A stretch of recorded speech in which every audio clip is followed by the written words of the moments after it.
two, one.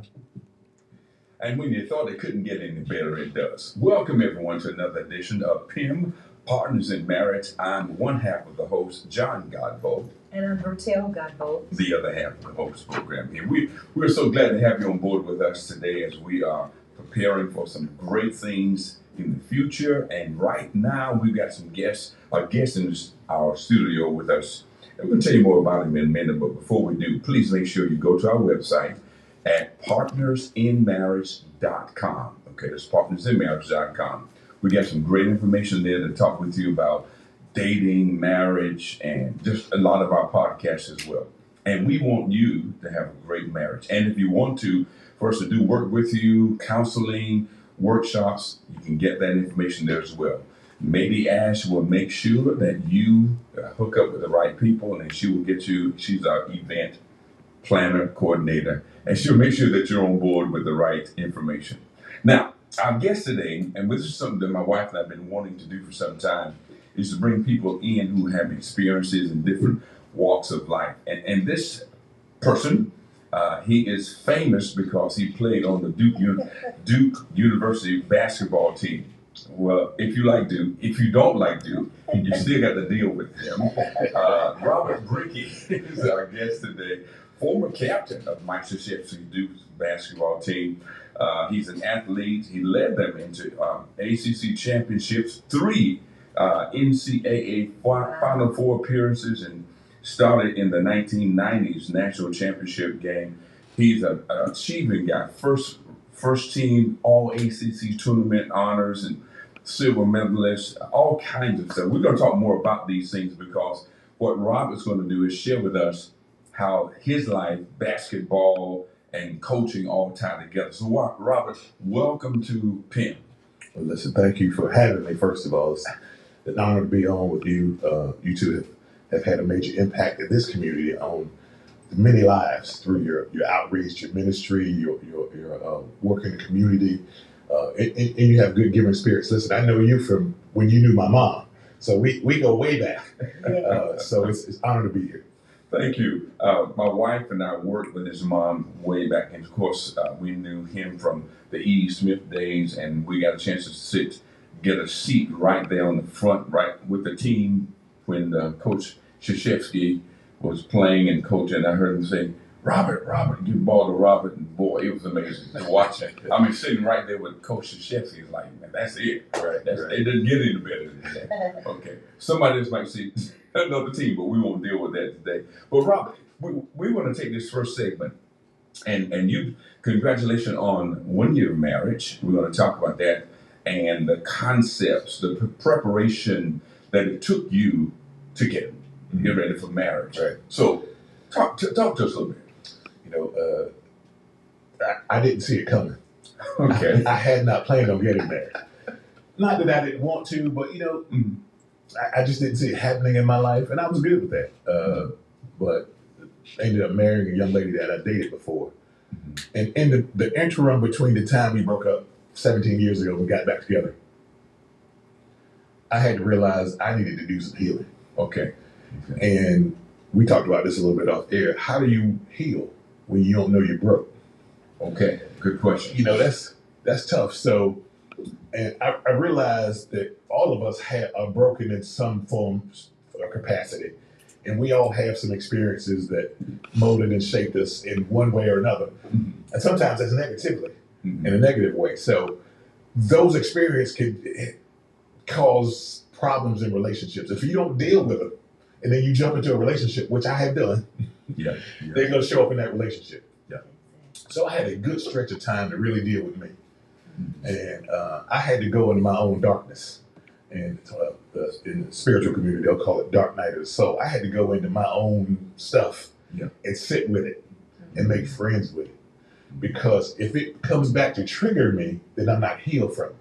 But if I could sit with it, look it in the eye, and become friends with it, then it'll never trigger me again. And then I can move on. I can heal from whatever those situations are. So I had to do some of that in my life to get to a point to get ready for marriage.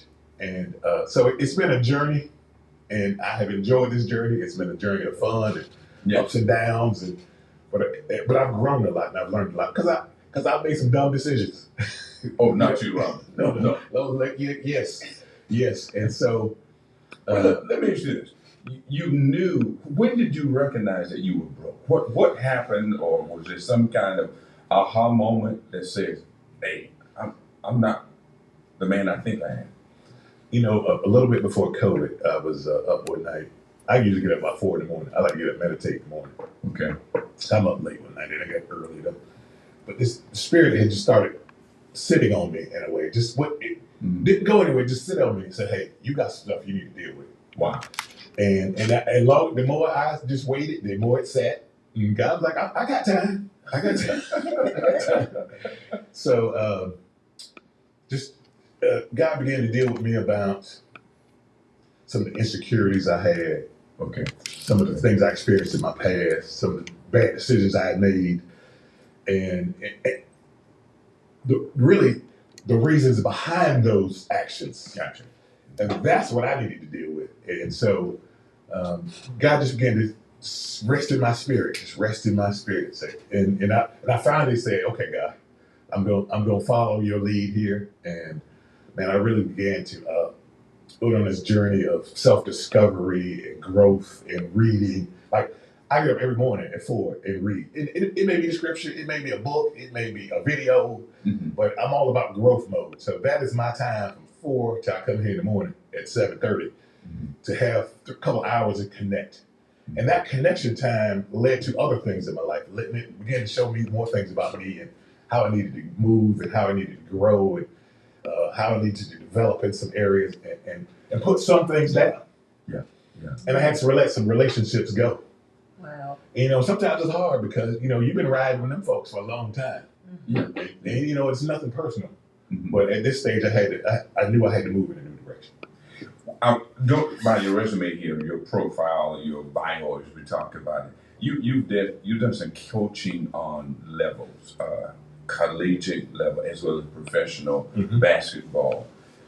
Was there any way that you can tie in to say that with the young men that you're working with, that you would see he's not ready, he's not ready, because you recognize that in you or situations? Oh yeah, this is the way I look at it.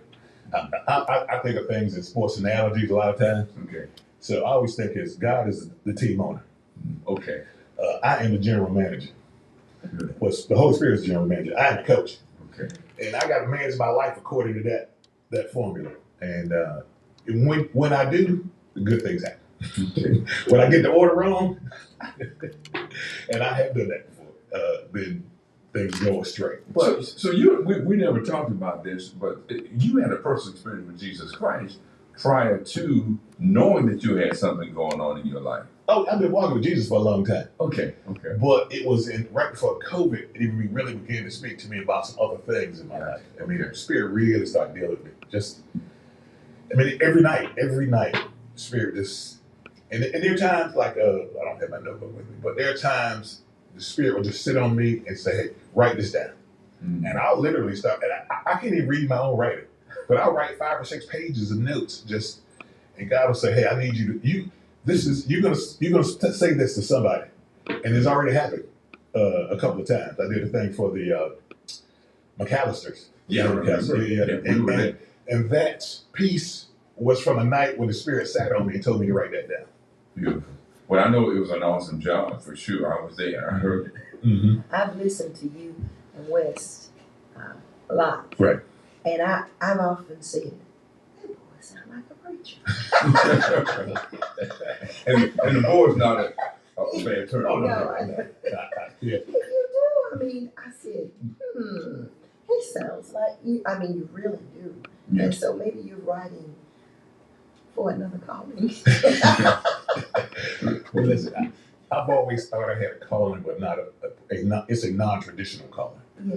And Not a pulpit. Right. And I love ministry. Again, I love talking to people because I want to hear the stories. And when you can connect with the realness of somebody spiritually, then you can. Okay, so there's a principle called harmonic resonance. And so if in the audience you don't know what that is, if I take a tuning fork, if I take 2 tuning forks, one is tuned 540 hertz and the other one's tuned to 440 hertz, and I strike one, Mhm. one rings that I struck, the other one does nothing. If they're both 540 hertz and I hit one, the other one rings automatically in resonance with the one that was struck. Wow. Okay. So if you think about your life, think about the things you like, the people you hang out with, the things you do. There's a resonance of some sort. Mhm. And so we resonate with people and things in our lives. And I think God will draw people to you. If I be lifted up, I'll draw all men unto me. So if you connect with that spirit, God will draw those people to you in a way that you have a chance. And it's not always ministering to people. Sometimes it's just you need a good word. You need to encourage somebody. You know, sometimes somebody needs to listen. You need to listen. You know, so God will do all those things if you're paying attention. That's awesome. And listen, our time is come and gone for this podcast today, but he'll be back. We're going to talk again with Robert Brickey, but this time we're going to be talking about marriage and coaching and the similarities between the two. Great to have you on board with us, Robert. Hang in there, man. We appreciate you. Thank you. And this is PIM, where we believe that marriage is not a destination, it is a journey of love. I'm still in.